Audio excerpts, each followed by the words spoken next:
Yesu Kristo nashimwe. Ndizera mwagize weekend nziza, dukomeje dusoma Bibiliya.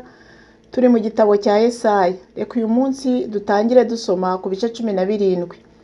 Titre yaho iravuga ngo imiburo y'i Damasiko. Ibihanurirwa i Damasiko. I Damasiko hakuweho ntihakiri umurwa, hazaba itongo n'ikirundo cy'isakamburiro.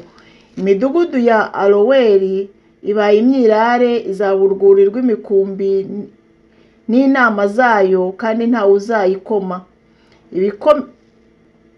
Ibihome bizashira muri Efurayimu, n'ubwami buzashira i Damasiko, n'abazaba bacitse ku icumu b'i Siriya nabo bazashira.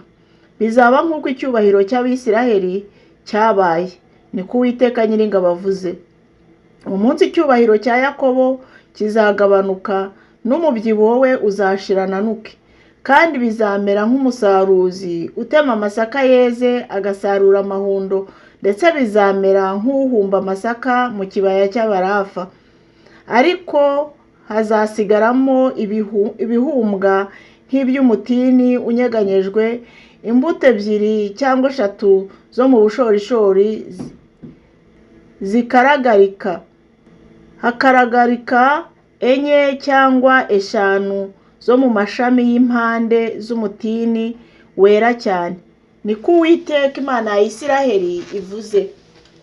Uwo munsi umuntu azatumbira umuremyi we, amaso yazita ku wera wa Isiraheli, kandi ntazatumbira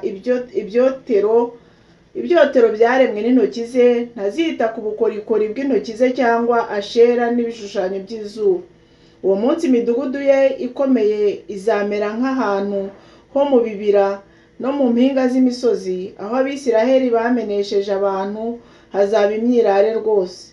Kuko wibagiwe Imana y'agakiza kawe, kandi ntiwibutse igitare cy'imbaraga zawe, nicyo gitumye utera ingemwe zo kwinezeza n'ingurukira z'inyamahanga. Umunsi waziteraga washyizeho uruzitiro bukeye, usanga zarabije, ariko ibisarurwa bizabura ku munsi w'umubabaro n'agahinda gasaze. Umva imidugararo y'amahanga menshi ahorera nk'inyanja, umva no gusuma kw'amahanga asuma nk'amazi menshi yo ku rusumo. Amahanga azasuma nk'amazi menshi yo ku rusumo, ariko Imana izabahana, nabo bazahungira kure nk'ibishingwe byo ku misozi iyo bijyanwa n'inkubi y'umuyaga, kandi bazirukanwa nk'umukungugu utumurwa na serwakira. Dore ibitera ubwoba nimugoroba, ariko bwajya gucya bagasanga nta bihari. Uwo ni wo mugabane w'abatunyaga, kandi nibyo bihembo by'abatwambura. Yesaya ibice 18. Dore igihugu gihindisha amababa kiri hakurya y'imigezi ya Etiyopiya, cyatumye intumwa zinyura mu nyanja zigenda ku mazi, ku bihare by'inkorogoto, kiti nimugende mwa ntumwa mwe zimpaye amaguru, musange ishyanga ry'abantu barebare b'umubiri uremberekeye, ryahoze ritera ubwoba na bugingo n'ubu. Ishyanga risenya rigasiribanga, igihugu cyaryo kigabanywa n'imigezi. Yemwe baturage bo ku isi mwese, yemwe abatura ku isi, ibendera nirishingwa ku misozi miremire mujye mureba, kandi ikondera nirivuga mujye mwumva. Kuko Uwiteka yambwiye ati,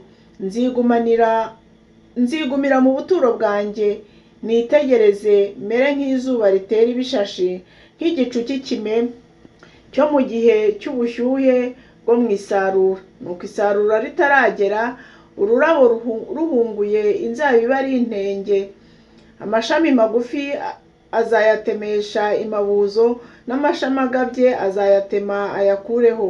Bazasigara ari ibirundo, basigiwe inkongoro zo ku misozi miremire n'inyamaswa zo mu isi. Inkongoro zizabarya mu cyi, n'inyamaswa zo mu isi zose zizabarya mu itumba. Icyo gihe bazazanira Uwiteka Nyiringabo abantu barebare b'umubiri uremberekeye kw'indabukirano, aribo bantu bahoze batera ubwoba na bugingo n'ubu. Ishyanga risenya rigasiribanga igihugu cyaryo kigabanywa n'imigezi, babazana ahantu h'izina ry'Uwiteka Nyiringabo, ari wo musozi wa Siyoni. Yesaya ibice 19. Ibyago Abanyegiputa bazabona. Ibihanurirwa Egiputa. Dore Uwiteka ahetswe n'igicu cyihuta aragenda ajya muri Egiputa. Ibishushanyo bya Egiputa bizanyeganyezwa imbere ye, umutima wa Egiputa uzayagira mu nda. Nzateranya Abanyegiputa bisubiranemo, umuntu wese arwane na mugenzi we, umuntu arwane n'umuturanyi we. Umudugudu uzarwana n'undi, ubwami buzatera ubundi bwami. Egiputa hazakuka umutima, nanjye nzica imigambi yaho. Abanyegiputa bazaraguza ibishushanyo n'abapfumu, bashikishe abashitsi, barogesha abarozi. Abanyegiputa nzabagabiza umutware w'umunyamwaga, kandi umwami w'umunyarugomo azabategeka, niko Uwiteka Umwami Nyiringabo avuze. Uruzi rudendeje ruzakama, kandi uruzi rutemba ruzagabanuka. Inzuzi zizanuka, kandi imigezi ya Egiputa izatemburuka ikame. Imfunzo n'imiberanya bizahonga. Urwuri rwo kuri Nili ku nkengero yayo n'imyaka yose ihahingwa bizuma bishireho, bye kongera kuboneka. Abarobyi bazarira, abarobesha indobo muri Nili bose bazaboroga, n'abarobesha inshundura muri ayo mazi bazacika intege. Kandi abakoraga ubugwegwe bushanduye n'ababoha imyenda yera bazumirwa. Inkingi za Egiputa zizavunagurika, n'abakorera ibihembo bose bazagira umubabaro mu mutima. Abatware b'i Sowani ni abapfapfa rwose. Inama z'abajyanama ba Farawo b'abahanga zihindutse iz'ibyigenge. Muhangara mute kubwira Farawo muti, ndi umwana w'umunyabwenge, ndi uw'abami ba kera. Nuko rero abanyabwenge bawe bari hehe? Ngaho nibakubwire bamenye imigambi Uwiteka Nyiringabo afitiye Egiputa. Abatware b'i Sowani bahindutse abapfapfa, n'abatware b'i Nofu barashutswe. Nibo bayobeje Egiputa, kandi ari bo buye rikomeza imfuruka ry'imiryango yabo. Uwiteka ashyize umwuka wo kuganda muri Egiputa hagati, bahatera gufutika mu mirimo yaho yose, nk'uko umusinzi adandabiranira mu birutsi bye. Kandi muri Egiputa nta murimo uzakorwa wakorwa n'umutwe cyangwa ikibuno, ugakorwa n'ishami ry'umukindo cyangwa n'umuberanya. Uwo munsi Egiputa hazamera nk'abagore, hazatinya hahindishwa umushyitsi, nk'uko Uwiteka Nyiringabo ahabanguriye ukuboko. Igihugu cya Yuda kizahinduka icyo gutera Egiputa ubwoba. Uzakibwirwa wese azatinya kubw'imigambi Uwiteka Nyiringabo yagambiriye kuri Egiputa. Uko Egiputa izatakambira Uwiteka igakira. Uwo munsi mu gihugu cya Egiputa hazabamo imidugudu 5 ivuga urunyakanani, irahira Uwiteka Nyiringabo. Umwe uzitwa umudugudu wo kurimbuka. Uwo munsi hazaba igicaniro cyubakiwe Uwiteka mu gihugu cya Egiputa hagati, kandi ku rugabano rwacyo bazashingira Uwiteka inkingi. Izaba ikimenyetso cy'umuhamya ku Uwiteka Nyiringabo mu gihugu cya Egiputa, kuko bazatambira Uwiteka babitewe n'ababarenganya. Nawe azaboherereza umukiza n'umurengezi azabakiza. Nuko Uwiteka azimenyesha Egiputa, kandi Abanyegiputa bazamenya Uwiteka uwo munsi, ndetse bazaramya batambe ibitambo, bature n'amaturo. Bazahiga umuhigo ku Uwiteka bawuhigure.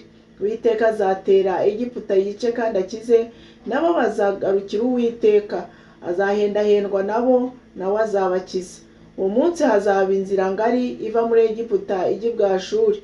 Abashuri bazaza muri Egiputa, n'Abanyegiputa bazajya i Bwashuri, kandi Abanyegiputa n'Abashuri bazasengera hamwe. Uwo munsi Abisiraheli bazaba aba gatatu kuri Egiputa na Ashuri, bo guhesha isi umugisha, kuko Uwiteka Nyiringabo abahaye umugisha ati, abantu banjye b'Abanyegiputa n'Abashuri, umurimo w'intoki zanjye, n'Abisiraheli gakondo yanjye bahirwe. Yesaya ibice 20. Abanyegiputa n'Abanyetiyopiya bahanurirwa ko bazajyanwaho iminyago. Umwaka Taritani yatereyemo Ashidodi agabwe na Sarigoni umwami wa Ashuri, akaharwanya akahindura. Icyo gihe nibwo Uwiteka yavugiye muri Yesaya mwene Amosi aramubwira ati, genda ukenyurure ikigunira ukenyeye genda ukenurire ikigunira ukenyeye mu nda, ukweture inkweto mu birenge byawe.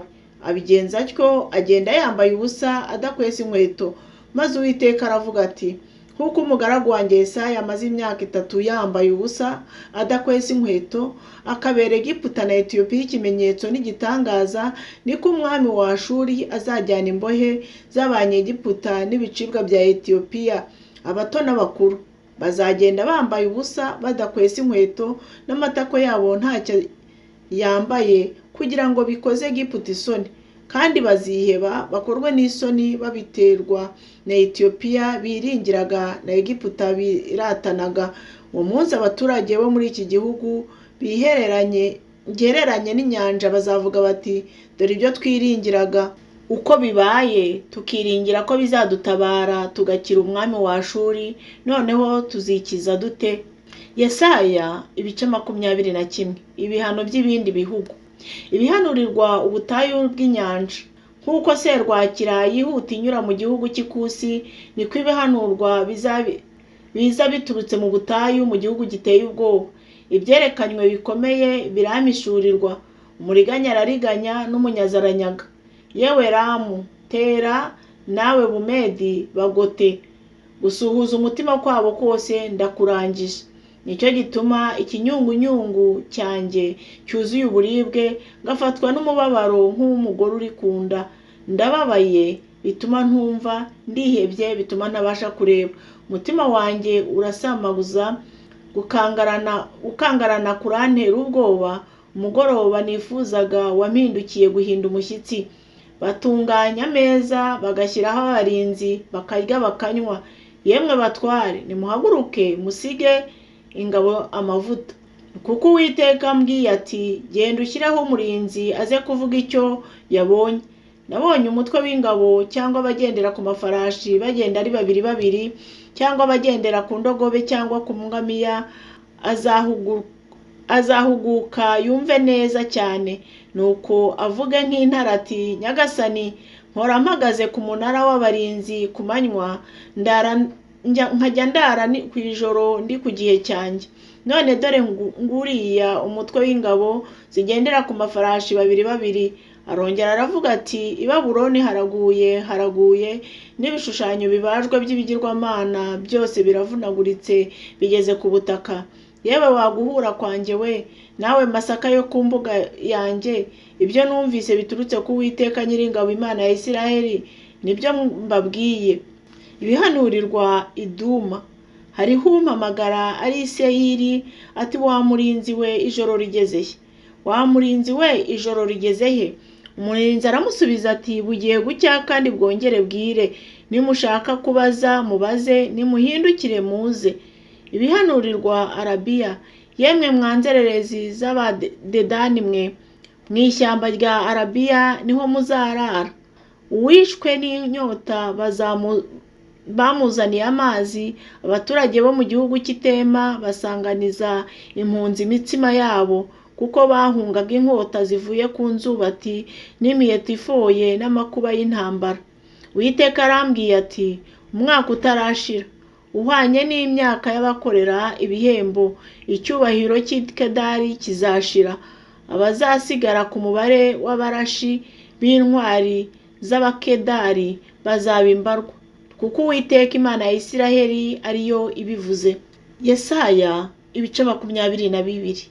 Iyerekwa ryo mu kibaya cyo kwerekerwamo. Ibihanurirwa ikibaya cyo kwerekerwamo. Noneho umeze ute? Ko wuriye inzu, abantu bawe bose bakaba bari hejuru y'amazu. Yewe wa murwa wuzuye urusaku n'imivurungano we, wa mudugudu wishima we, abantu bawe bapfuye ko batishwe n'inkota, ntibagwe mu ntambara. Abatware bawe bose bahungiye hamwe, bafatanwa imiheto, n'abantu bawe aho babasanze bahungiye kure bababohera hamwe. Nicyo cyatumye mvuga nti, nimurebe hirya mwindeba, ngiye kurira cyane, mwe kwirushya ngo muramara umubabaro mfitiye umukobwa w'ubwoko bwanjye unyazwe, kuko ari umunsi wo kwiheba no kunyukanyukwa n'ubwishobere biturutse ku Uwiteka Umwami Nyiringabo mu kibaya cyo kwerekerwamo.